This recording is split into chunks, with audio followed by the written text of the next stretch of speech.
ખેડૂત અગ્રણી જયેશ દેલાડે કેન્દ્રીય નાણામંત્રી નિર્મલા સીતારમણને પત્ર લખીને કપાસ પરની 11% ડ્યુટી યથાવત રાખવા રજૂઆત કરી છે। તાજેતરમાં ટેક્સટાઇલ ઉદ્યોગો દ્વારા કપાસની આયાતને ટેક્સ ફ્રી કરવાની માંગ કરવામાં આવી હતી। દેલાડ મતે જો આયાત ડ્યુટી નાબૂદ કરવામાં આવશે તો દેશના કરોડો કપાસ ઉત્પાદક ખેડૂતોને આર્થિક નુકસાન થવાની ભીતિ છે। આ નિર્ણયથી સ્થાનિક બજારમાં કપાસના ભાવ ઘટશે અને ભારતના ખેડૂતોને મોટો ફટકો પડશે। દેશમાં કપાસ પરની આયાત ડ્યુટી દૂર કરવાની સંભાવનાને લઈને ખેડૂતોમાં ચિંતા વ્યાપી છે। આ મુદ્દે સુરત જિલ્લાના ખેડૂત આગેવાન જયેશભાઈ પટેલ દેલાડે ભારત સરકારના નાણામંત્રી નિર્મલા સીતારમણને પત્ર લખી કપાસ પરની 11% આયાત ડ્યુટી યથાવત રાખવા રજૂઆત કરી છે। હાલમાં ક્રૂડ તેલના ઊંચા ભાવને કારણે સિન્થેટિક ફાઇબરના ભાવમાં વધારો નોંધાયો છે, જેના પગલે ગાર્મેન્ટ અને ટેક્સટાઇલ ઉદ્યોગ દ્વારા કપાસની આયાતને વેરામુક્ત કરવા માંગ ઉઠાવવામાં આવી છે। જો કે આવા નિર્ણયથી દેશના કપાસ ઉત્પાદક ખેડૂતોને ભારે આર્થિક નુકસાન થવાની શક્યતા વ્યક્ત કરવામાં આવી છે। ભારત વિશ્વમાં કપાસ ઉત્પાદનમાં અગ્રણી દેશ છે।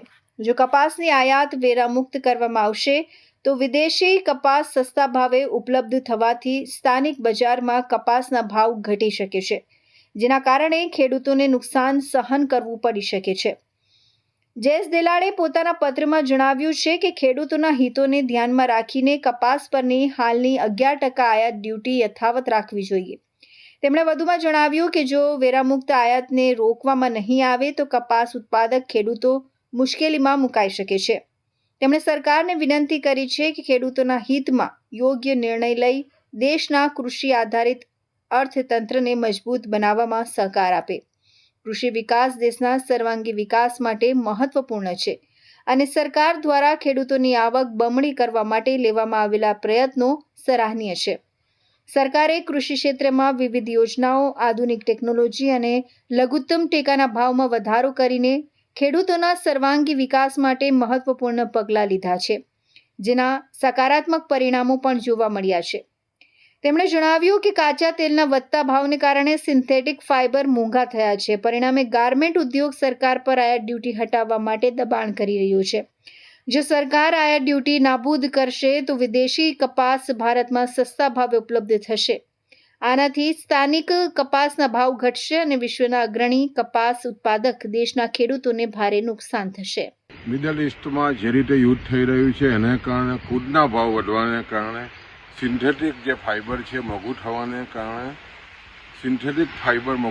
કારણે ખાસ કરીને ટેક્સટાઇલ ઇન્ડસ્ટ્રી અને જે ગાર્મેન્ટ ઇન્ડસ્ટ્રી સરકાર પર દબાણ કરી રહી છે કે કપાસની જે આયાત ડ્યુટી છે 11% એ વેરામુક્ત કરવામાં આવે।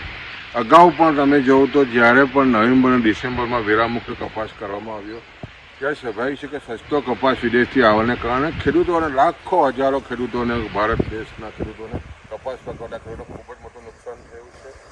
હાલમાં જે સ્થિતિ બની છે એમાં કપાસ પકવતા ખેડૂતોને જો વેરામુક્ત કપાસ કરવામાં આવશે તો ખૂબ જ મોટું આર્થિક નુકસાન ખેડૂતોને થશે। એના અનુસંધાનમાં આદરણીય નાણામંત્રીશ્રીને પત્ર લખીને અમારી જે હૃદય ખેડૂતોની વ્યથા અમે જણાવી છે। અમને ચોક્કસ વિશ્વાસ છે જે રીતે ભારત સરકાર ખેડૂતોની આવક બમણી કરવામાં જે રીતે પ્રયત્ન કરી રહી છે અને ખાસ કરીને જ્યાં વેરામુક્ત કપાસ લાવવાની જે વાત થઈ રહી છે એના કારણે ખેડૂતોને ખૂબ જ મોટું નુકસાન થવાનું છે, એટલે અમારી માગણી અમે નાણામંત્રીશ્રીને કરી છે। પત્રમાં દેલાડે સરકારના ખેડૂતલક્ષી અભિગમની પ્રશંસા કરતા જણાવ્યું કે કેન્દ્ર સરકારે લઘુત્તમ ટેકાના ભાવમાં સતત વધારો કરીને અને વિવિધ યોજનાઓ દ્વારા ખેડૂતોની આવક બમણી કરવાના સકારાત્મક પ્રયાસો કર્યા છે। તેમણે ભારપૂર્વક જણાવ્યું કે ખેતી એ દેશના વિકાસનો પાયો છે। ખેડૂતોના હિતમાં 11% ઇમ્પોર્ટ ડ્યુટી જારી રાખવી જોઈએ, જેથી તેમને તેમની મહેનતનું યોગ્ય વળતર મળી રહે।